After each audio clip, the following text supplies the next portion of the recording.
Bwana Yesu asifiwe, wana na binti za Mungu. Tunaendelea na masomo yetu. Tumeshajifunza hapo mwanzo Mungu aliziumba mbingu na nchi, klipi ya kwanza. Tukaona kwamba hapa ilipita maelfu ya miaka mingi sana. Mwaka Biblia imeandikwa kwa ufupi sana. Hii ni summary form. Kwa hiyo kama ingeandikwa Biblia yote nzima na mambo yote yanayotokea duniani hapa, hata dunia nzima vitabu visingetosha. Kwa sababu tunaangalia hapa, ndio maana tunaangalia Biblia sasa hivi ina miaka 6000, kwa sababu watu walioandika Biblia Roho Mtakatifu alikuwa anawafunulia mambo ambayo yalitokea siku zilizopita na mambo yote ambayo yajayo, kwa sababu Mungu anafanya kazi katika ofisi tatu. Kwa hiyo kwenye ofisi ya Roho Mtakatifu akatumia hiyo ofisi kuandika yale mambo yote, kwa sababu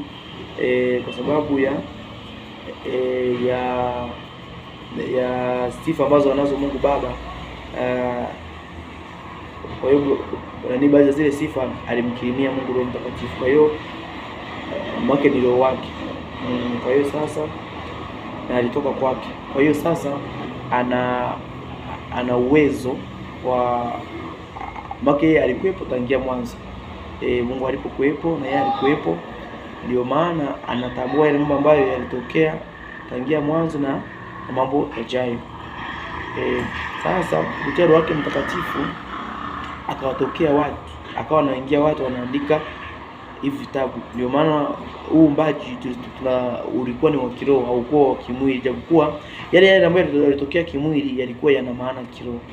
Ndio maana nasema haya Biblia imeandikwa katika mafumbo, vitendawili na mithali. Bila Roho Mtakatifu hauwezi kuelewa Biblia wala neno la Mungu.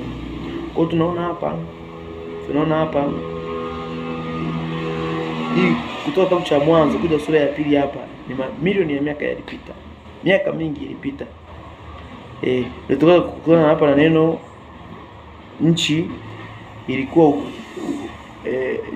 ukiwa tena utupu. Tukasema ukiwa ni kwa sababu vilikuwepo, kuna viumbe vilikuwepo au watu ambao Mungu aliwaumba walikuwepo na wanyama. Ndio maana unaweza kushangaa Biblia ina miaka 6000 kwa sababu imeandikwa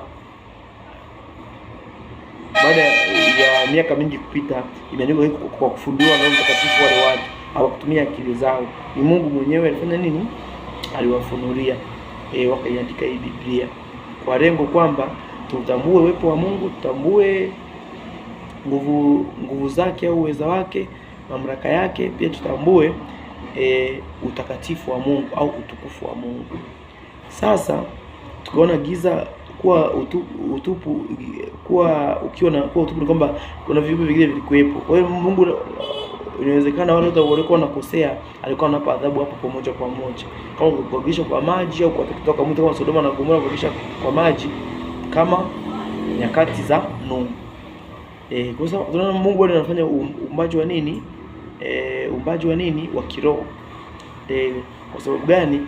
Alivyomweka Adamu na Eva kuwa wachungaji, walimwasi Mungu, waliasi neno la Mungu. Kwa hiyo waliruhusu mharibifu ambaye ni Shetani, kwa sababu Shetani alikuwa ameshaasi kutoka mbinguni, akawa amehukumiwa huku chini. Kwa hiyo mharibifu alipoingia kwenye kazi ya Mungu, Mungu alitaka kwamba yale yanayotendeka kwenye ufalme wake, yani unakumbuka ile sala ya Mungu Baba, mapenzi yako yatimie hapa duniani kama huko mbinguni.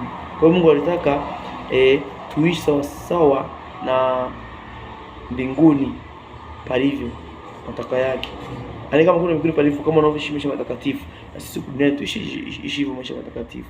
Kwa sasa hapa palikuwepo nini? Ukiwa tena utupu. Maana inaonekana watu walikuwa wakitenda dhambi, Mungu anawahukumu na wanaondoka, kizazi kinaondoka, tunakuja kizazi kingine.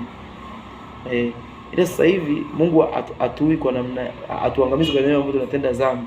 Unaweza kutenda dhambi ukabaki kuwa mchungaji, unaweza kutenda dhambi ukabaki kuwa mwinjilisti, kuwa mwimbaji wa nyimbo za Injili, ila siku ya mwisho utahukumiwa kwenda uzimani au kwenda kwenye mauti ya pili au kwenda kwenye uzima wa milele. Sasa kwa hiyo hapo tumeona kwamba pia tukaona giza lilikuwa juu ya uso wa vilindi vya maji.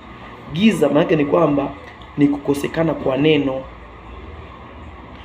Mungu akikaa kimya, maana yake dunia yote inajaa giza.